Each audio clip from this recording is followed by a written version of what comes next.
Bonjour à tous et à toutes, bienvenue dans une nouvelle vidéo cétose, sport et cancer. Aujourd'hui je fais un petit bilan, là j'ai dépassé maintenant les 3 mois de régime cétogène et ça va mieux en termes d'énergie, ça va mieux en termes d'humeur, ça va mieux au niveau de mes constantes, comment dirais-je, mesurées. Je voulais juste faire aujourd'hui un petit témoignage conseil sur une problématique qui concerne certains et qui me concernait moi, c'était ceux qui ont une cétonémie trop élevée. Moi j'avais une cétonémie qui était entre 5 et 6 et j'ai réussi là à la faire baisser. Là, je suis maintenant entre 2,5 et 3, ce qui est à mon avis beaucoup plus raisonnable parce qu'une cétonémie élevée, ça peut être intéressant peut-être pour justement face à un cancer, mais je me pose vraiment beaucoup de questions sur les problématiques d'acidification sur le long terme, d'avoir des constantes aussi élevées en cétone. Comment je les ai fait baisser? Très simplement, en fait, je me suis rendu compte, j'en avais déjà parlé dans une précédente vidéo, que en deçà d'un certain seuil, en termes d'apport journalier en glucides, et modulo, on va y revenir, la qualité de ces glucides, eh ben, j'avais plus beaucoup d'effets, enfin j'avais plus du tout même d'effet sur ma glycémie.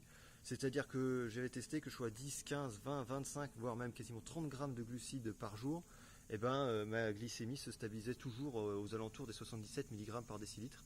Ce qui signifiait tout simplement pour moi que, je vous dis, en deçà d'un certain seuil, et en fonction de la qualité aussi des glucides apportés, c'était plus le facteur qui était déterminant, c'était surtout sans doute le stress, le sommeil, etc. Bon. Donc, quand je me suis rendu compte de ça, j'ai dit, voilà, je vais réaugmenter mes glucides, et je vous dis pas n'importe comment, c'est-à-dire que faut bien comprendre qu'il faut privilégier au maximum des aliments qui ont un index glycémique très bas. Donc là, typiquement, taper dans les crudités, dans les légumes verts et ou à feuilles et crus. J'insiste bien sur le cru, on va y revenir. Pourquoi? Donc en fait, ce que j'ai fait simplement, c'est qu'à chaque repas, j'ai rajouté, sans les compter dans mes macros objectifs, 150 grammes de légumes verts et ou à feuilles et crus. Donc typiquement là en ce moment c'est salade, choux, courgettes, concombres. Tout de suite, en fait, ça a été, même si mes apports en glucides étaient plus élevés, ma glycémie s'est pas élevée, et en revanche, ma cétonémie, elle a diminué. Donc, qu'est-ce que ça signifie selon moi? Je vous dis, c'est que quand on a des apports en glucides qui sont trop bas, il y a des compensations qui se font. Déjà, il y a plus de néoglucogénèse qui se fait, il y a le métabolisme qui ralentit, c'est aussi ça qui affecte l'humeur et l'énergie en général. Et puis la cétonémie, elle aussi, part dans les tours, elle augmente de manière importante.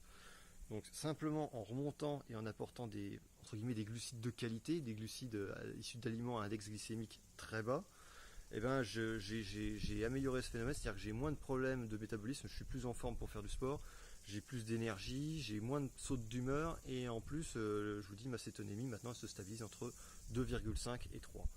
Donc voilà, c'était simplement ce que je voulais dire aujourd'hui. Petit conseil pour ceux qui ont des problèmes de cétonémie élevée, il y a peut-être d'autres choses qui peuvent jouer, il y a peut-être d'autres conseils à donner, c'est pas la question. Mais en tout cas, si vous êtes vraiment bas, très bas en glucides, testez de réaugmenter vos glucides sans les compter à la rigueur, tant pis vous.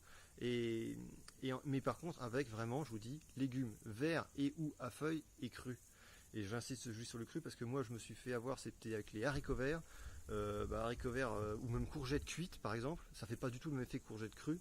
Et les haricots verts crus, je crois pas que ça puisse se manger d'ailleurs, mais en tout cas les haricots verts cuits, moi, m'élèvent clairement ma glycémie. Bonne journée à tous, j'espère continuer un petit peu mes vidéos, et puis voilà, les prochaines difficultés pour moi ce sera sans doute les vacances, parce que là ça va être quand même compliqué de gérer la continuité du régime cétogène pendant les vacances. Mais j'ai heureusement, faut dire quand même, j'ai l'avantage par rapport à certains qui font un régime cétogène pour perdre du poids. Moi l'avantage c'est que je fais un régime cétogène face à une grave maladie, et l'acceptation sociale elle est bien meilleure, hein. Quand on dit quand on dit qu'on veut faire ce type de régime pour perdre du poids, on passe un peu pour un maboule, faut soyons honnêtes. Quand on le dit parce que c'est une problématique grave de cancer, là il y a déjà beaucoup moins de gens qui se moquent de. C'est quand même, faut au moins voir un avantage de ce point de vue-là. Et je vous dis, on va voir comment ça se passe, mais c'est vrai que déjà le simple fait, je vous dis, de rajouter pas mal de crudités et de légumes, c'est aussi important parce que ça vous fait des repas qui ressemblent à quelque chose et qui, vu par quelqu'un d'extérieur qui ne connaît pas le régime cétogène, il n'a pas l'impression que vous faites un régime de taré, quoi. Allez, bonne journée à tous et bon dimanche.